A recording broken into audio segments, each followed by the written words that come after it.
ndimadziwa kuna kuti chilichonse kudini amanena kuti tikapanga chakuti chili ndi ubwino wake. Momwe monetu. Ubwino woonetsera chikondi kwa nzako ndotani? Maubwino ali pambiri. Koma tere tingoona mapointi awiri.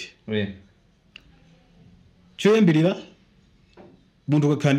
ukamukonda nzako chifukwa Allah subhanahu wa ta'ala. Umalandira chikondi cha Allah subhanahu wa ta'ala.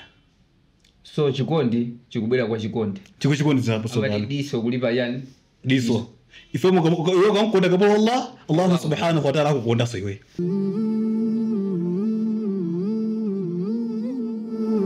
Assalamu alaikum warahmatullahi wabarakatuh. Tikulandireni tukwina kulikonse kumene mukutionera mu program yanu yokondedwa ya The Halal Vibes. Tikunena kuti cholinga cha program iyi ndi kukumbutsana, pakuti kukumbutsana kumathandiza anthu okhulupirira. Lero mu program iyi ndi mlendo wina, Sheikh wa Chinyamata, amene atatipange introduce yekha inshallah. Sheikh, assalamu alaikum. Wa alaikum assalam wa rahmatullahi wa barakatuh. Sheikh, anthu akudziwe. Ndine Sheikh Mimu Isa Qasim. Ndikuchokera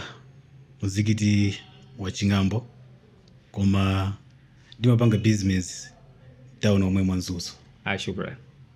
Sheikh, kuchingambo, muzikiti wa kuchingambo kuli bwanji? Alhamdulillah, gogotu anthu ndase ali bwino. Shukran. Zosangalasa. Sheikh, dzina la program tikuti ndi The Halal Vibes. Zechisilamu ndi. Inde. Ndino timadziwa kuti pamene asilamu akumana timafunika timenye dua kuti Allah subhanahu wa ta'ala atipase baraka inshallah. So kuti menyani kadua kachangu cha. A'udhu billahi minash shaitanir rajim. آمن الرسول بما أنزل إليه من ربه والمؤمنون كل آمن بالله وملائكته وكتبه ورسله لا نفرق بين أحد من رسله إلى آخر الآية. صدق الله العظيم. شكرا. Sheikh, akulandirani program. Mashallah, jazakallah khair. Ndipo tathokoza kuti titakupemphani kuti mupezeke mwapezeka. Zikomo kwambiri.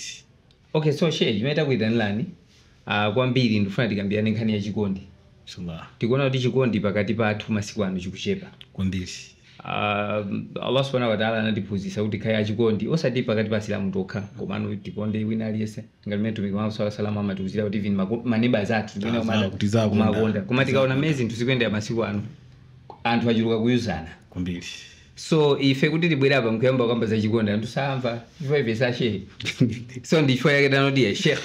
Nthawi yochepa imene muli nayo tabwerani mukhale nafe tikambirane nkhani ya chikondi inshallah. Ndithu tima. Chikondi kwa munthu Islamu zili m'malamulo. Ndipo kuyambira kale mtumiki wathu Muhammadin sallallahu alaihi wasallam amatiphunzitsa za chikondi. Fuko tikaona pa aya ya Allah subhanahu wa ta'ala yomwe kupezeka msurat al-Maida aya namba 54 بعد أعوذ بالله من الشيطان الرجيم محمد رسول الله قد محمد دينتنغ الله سبحانه وتعالى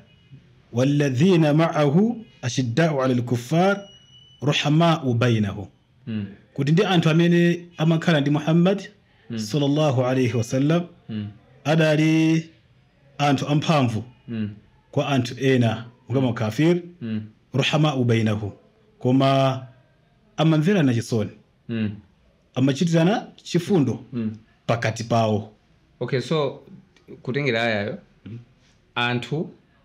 amene anali ndi mtumiki asilamu anali amphamvu kuyegeza ndi anthu ena, kuyegeza anthu ena iwo mphamvu zawozo amazionesera kwa anthu ena. Koma awo amene anali awo anali kwamvera chisoni. Okay. So Allah subhanahu wa ta'ala pene pakutionesa kuti tisimverana chisoni mkati mwa chikondi chathu. Tizikhala anthu omvera naso chisoni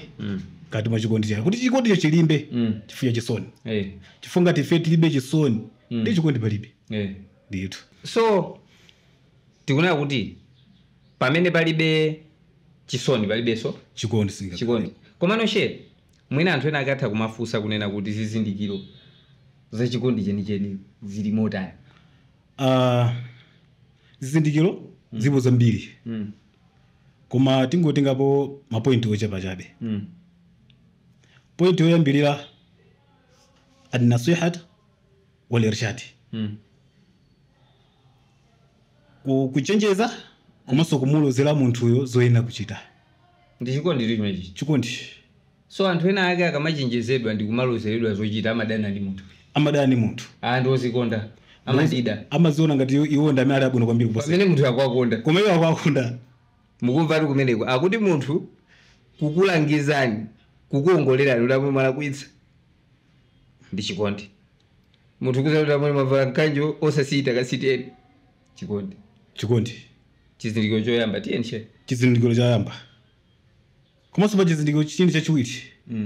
chomwe chikulinso kuti ad-du'a bi dhahra al-ghaibi munthuyo amene mukumkondayo amene mumakondana naye nzanuyo kupangira du'a pa mavuto amene akukumana nawo chifukwa zabwino zosati zingofuna iveroka hayi ingakhala anzathu zizapeza koma zapeza bwanji ife tatiyeni tizapangira madua anzathu kuti Allahu subhanahu wa ta'ala ali pa chipinjo iye anchose iyi ikutitengera ku nkhani yomwe chanmanena kuti chikondi pasikwano pakati pathu china chetu kwambiri because inuyo amene mukuonera program wiki yathayi kufika lero lomwe mwapangira dua dani mbona because kuna kuti chizindikiro cha chikondi chenicheni ndikumpangira nzanu dua mwampangirako nzanu dua limene ndi yankho lanokha musati yankhe ife ndi za inu ndi Allah pakati panu koma tikuona kuti sainina ya chikondi ndikumpangira munthu chani dua kumpempherera munthu ndipo iyeyo tu osati pakavutikana kukamuuza ayi ukampangira dua osati ndi ukamuuza kuti amweni pamavuto anu acha ndakupangani dua kuti Mulungu alandire dua limeneyo zikatha akuchosa lidero zatendeni ayi komanso ndinamvako of course ndinangasi ife tanakale kuti ife sizimene zimundikonza koma ndinamvako kuti akuti ukamapangira dua munthu wina Allah subhanahu wa ta'ala amatha kuyankhaso madua ako ena kapena kuti ngona kuti dua yopangira munthu wina imakubweresanso nawenso zabwino kwambiri ndipo izi ndingakhale mu Qur'an zilimo mu Qur'an zilimo koma sindingapite mu Qur'an direct ayi koma ndipite kwa Aisha radhiyallahu anha auti Aisha siku lina adapeza anyamata awiri ndi anyamatawa amafunsa nzake mmodzi kuti m'bale wanga ayi akhin kodi ndi m'bale uti amene adamuthandiza nzake adamuthandiza m'bale wake dziko lonse ndiye nzake ipo wayankhana kuti madri kuti netu munthu amene sindikudziwa koma iyeyu anangofike kuneti wallahi anadri kuti netu munthu amene ndikumudziwa ndi Aisha zinampangisa kunena kuti mumtima mwake azifunse kuti munthu amene ndi ndani kuti iyeyu chifukwa chani sakuzipereka kwa Allah subhanahu wa ta'ala kuti Allah ndiye amene ali wodziwa angamudziwe munthu amene ali wothandiza kwambiri kwa m'bale wake uyu ndi munthu uja sanapite patali adayankha kunena kuti wa huwa Musa alayhi salam kuti munthu amene adamthandiza m'bale wake dziko lonse uyo ndiye Musa alayhi salam ndi Aisha sadapite patali chifukwa adakaona mu Qur'an surati Taha kuyambira pomwe Allah subhanahu wa ta'ala amalankhula ndi Musa alayhi salam yomwe ili aya namba 17 Mungu Allah subhanahu wa ta'ala akulankhula ndi Musa alayhi salam akamfunsa kuti wewe Musa ndi chiyani chomwe chili kudzanja lako lamanja ndiye Musa akuyanga mutambasula nkhani tsopano da ukafika pa point yonena kuti iyeyo chatapasidwa kutenga kuti akapereka kwa Firaun akaitanira Firaun kudini Allah subhanahu wa ta'ala Mungu Allah subhanahu wa ta'ala atamulamula kutero iye adapemphana kuti ayi rabbi shrah li sadri kuti ambuye Mulungu ndifewusireni ineyo chifuwa changa wayassir li amri ndipo ndipepusireni ineyo malamulo anga mundipasawa wahalul uqdatan min lisani yafqahu qawli kuti ayi tamasula ni fundo kuchoka nkamu mwangamu ndikamakauza ndo azikaimva koma kumapeto kwake kwadapempha kumpemba Allah subhanahu wa ta'ala kuna kuti ayi waj'alli waziratan min ahli kuti ambuye Mulungu ine ndikukupemphani ine ndikukupemphani kuti ndisankhireni kuchokera kwa azibale anga ndisankhireni malo wa ine ondisatira ine kuchokera kwa azibale anga ndi ndani Harun akhi mbale wanga Harun apa Musa alayhi salam akumfunira mbale wake Harun usogoleri akumfunira mbale wake Harun utumiki koma inu ndine masuku ano ufumu umwe utu akuti ndikachoka ine ufumu upite kwa mtu wina kwa uyu siziteka ndiye mbali zina zochita zite mune za shiriki amatoka ponya kuti ye uja zinkanike uyu azipitiriza inna lillahi wa inna ilaihi rajiun zovuta kwambiri tili pa fundo ya chitatu fundo ye chikondi cheni so fundo ya mbati kunena kuti kuongoleredwa munthu wa chikondi cheni akumuongolera munthu momwemo kuti amwene izi musapange chochi mwalakwitsa zoipa paganizi munthu wokonda nzake zenizeni ndikunena kuti chachiwiri ndi munthu amene akumpempherera nzake so chachitatu pempherera dua chachitatu at-ta'awana bil birri wat taqwa kugulizana pa zinthu zabwino komanso muopa Allah subhanahu wa ta'ala chifukwa nthawi zambiri maganizo mena timaperekera timaona kuti kuzinthu zomwe zili zolakwika ntumwe ife timayitsamira kumene in fact timaona ngati amene akuti itanira kuzoipa ndamene ali wopambana kwambiri so tikatengano mu moyo wathu wachinyamata ndikuti nzathu amene akuti itana kumowa amene ndi zathu amene akuti itanira kuti amwene siyani izi amene ozikonda amazimva kulungama pamene otikonda ndi uyo akutiuza kuti m'bale wanga usapange izi panga izi ndipo ambiri mwa iwo mwapeza kuti munthu afunsa kuti amwene kuti mowa muda ayamba kumwa motani mwamva kuti andinzanga athu adangolezo ndingolawa pang'ono pano paine ndichidakwa maona astaghfirullah Allah atichitire Allah ndipo ationgolere so tikudana ndi anthu amene akuti ongolera zinthu uzenza bwino anthu amene akuti limbikitsa pa ibada koma anthu amene akuti tanira kuzoipa amene tikuwatenga kuti ndanzathu so munthu akana kuti asepalika cross kankazi aka ndikamene ameneyo ndamene kundika kuti nzathu amene akukonda munthu akatola ndi kazi nkutiuza kuti ase usamapange izi ameneyo ndi ndani wathu astaghfirullah shepa point ine kuti al-irath wat-tadhhiya al-irath kuzisogoza zoipa zanzako kuzisova komanso wat-tadhhiya ndi kuziperekera nsembe kuzovuta zija iwe uzisogozere kuzovuta zomwe zako wazipeza komanso uziperekere nsembe kuti zimene uzikwanise tambasulani ambiri akuoneka kuti asochera uko tikamati ali irath wat-tadhhiya icho ndi chizindikiro cha anthu amene ali wokhulupirira Allah subhanahu wa ta'ala chifukwa munthu kusogoza mavuto anzako kuti uwasove pambuyo pa mavuto ako ndikuti timani sizimangobwera ayi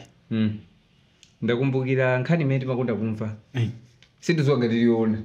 koma amanena kuti akuti nthawi ya mtumiki Muhammad sallallahu alaihi wasallam atikaya munthu anali ndi chinthu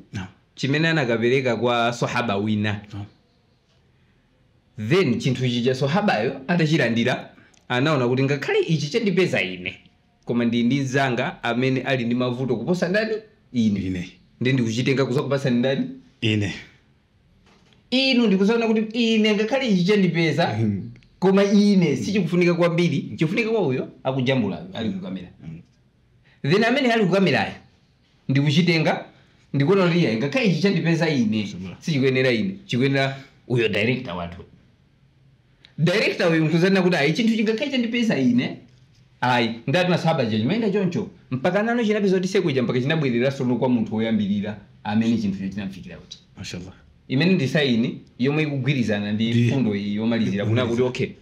uziona mavuto anzako ndi kusopa mavuto ameneyo ndikuona kunena kuti okay ngakhale ine ndili mavuto koma anzangawa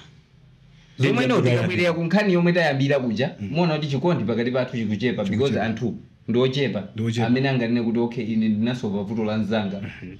and in fact chimene chichitika masiku ano ndizonena kuti munthu ali ndi vuto la 100,000 akumpeza munthu ali mamiliyoni mamiliyoni munthu yakunena kuti ndilibe ndalama akuti kutengera kuti zotaza ndibwezera nsokaidi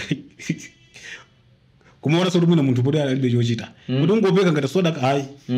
koma kumaona kuti mwina chilichonse ziyenda ngati ma business mona ati chilichonse kuti okay ndikapeka 100 ndipesapo chani osaziwa kunena kuti ukapeka 100,000 ibwera indirectly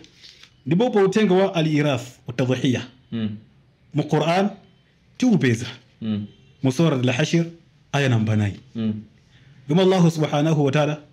akulan ko kuti walladhina tabawwa'u dara wal iman min qablihim yuhibbuna man hajara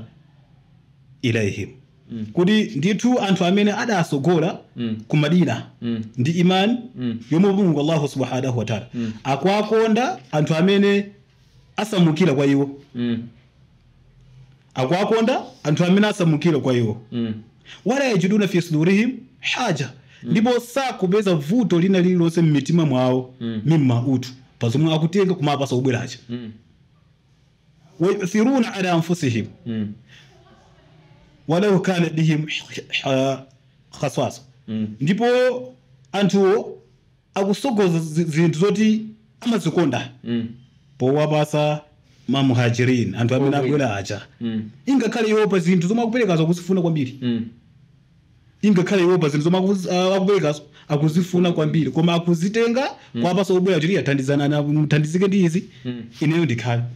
nditi kamaona nomoyo wa masiku ano anthu ambiri kuphatikizapo asilamu akudana ndi anthu obwera kwambiri mumva kuti chimene chikumachitika anthu ma arguments awo amene ndi obwera amene ndi obwera sampase malo iye amene sangakwatire kuno ndi obwera iye amene sakufunika yambe business kuno ndi obwera amene chikondi pakati pathu chilipo chifukwa tikunena kuti kumayambire kwa nkhani kumene chokera tikunena kuti chikondi pakati pathu chikuvuta ndizikundisangalatsa shehe kuti mukutambasula bwino ndipo ndikhulupirira kuti oonera uko akumva pamapeto pa programu iyi aphunzirapo china chake ndipo aphunzira kukonda anthu mashallah kodi inuyo muli ndi chikondi pakati pa anthu obwera tikamati chikondi kupereka chimene mukuchikonda in fact mukaona kunena kuti anthu ali mmakomo anthu ena akabwera anebawo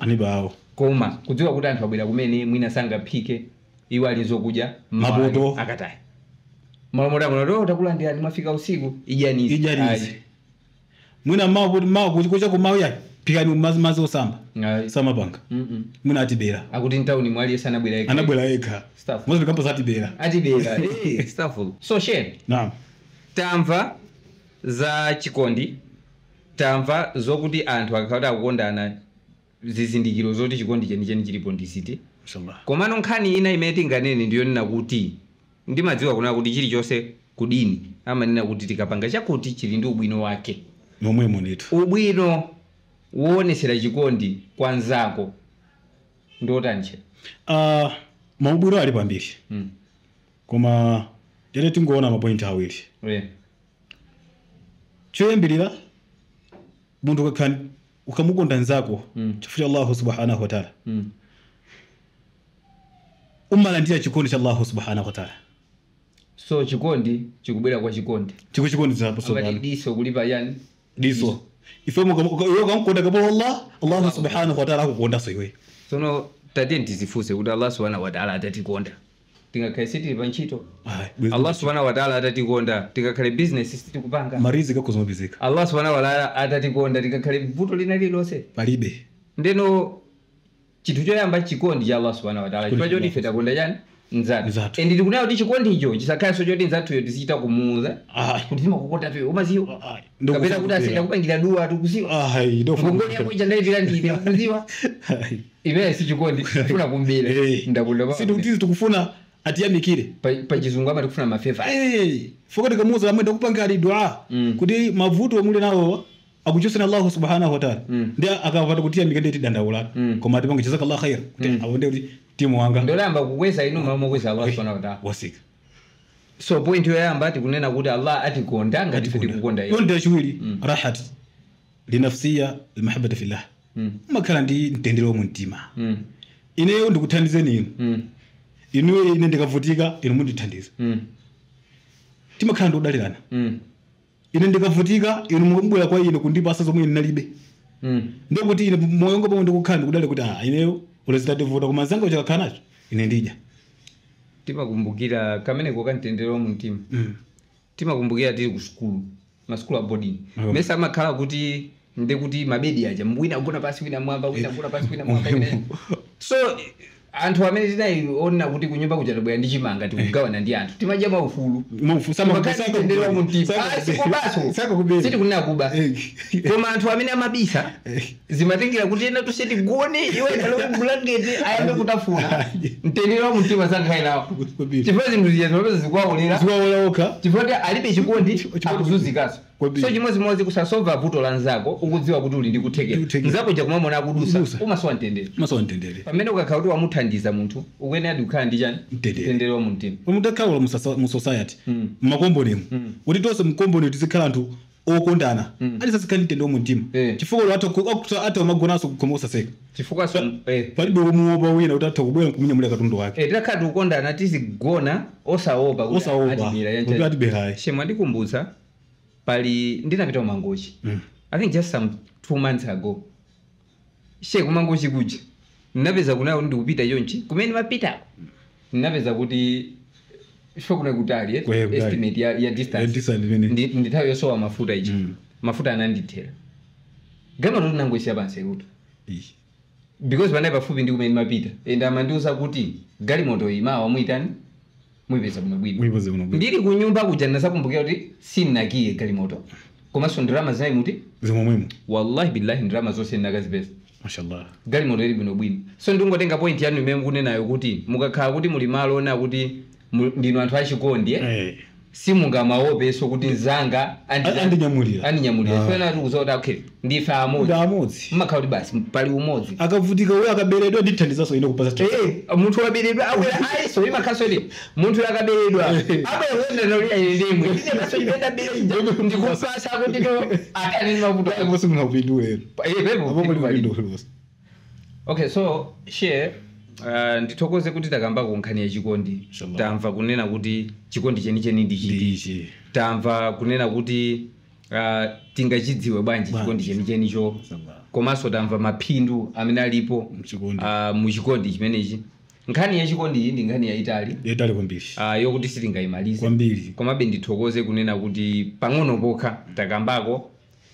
inshallah kuchokera pa izi anthu aphunzira kuti akhale okondana inshallah ndikuti tikuitananinso nthawi ina kuti zatambasuleso nkhani imeneyi bwinobwino tilowe kwakuya because ndikudziwa kuti mapeto anthu ayamba kufunsa mafunso mmenemo funsani mafunso anuwo ku comment section tiwerenga ikani topic ina imene mufunanso tikambirane mu program yanu imeneyi inshallah tiyibweresa because every week tikutusiyani ma episode a new one amene tifuna tizikamba zimene inuyo mukufuna kuti tikambe osayiwala kupanga like share komanso subscribe ku YouTube channel yathu feminine support imene mukutipatsa kufikizana wiki yamawa Allah subhanahu wa ta'ala akulipireni pokhala pamenepo kuonera programu iyi ndi kuyimaliza. Wassalamu alaikum wa rahmatullahi wa barakatuh.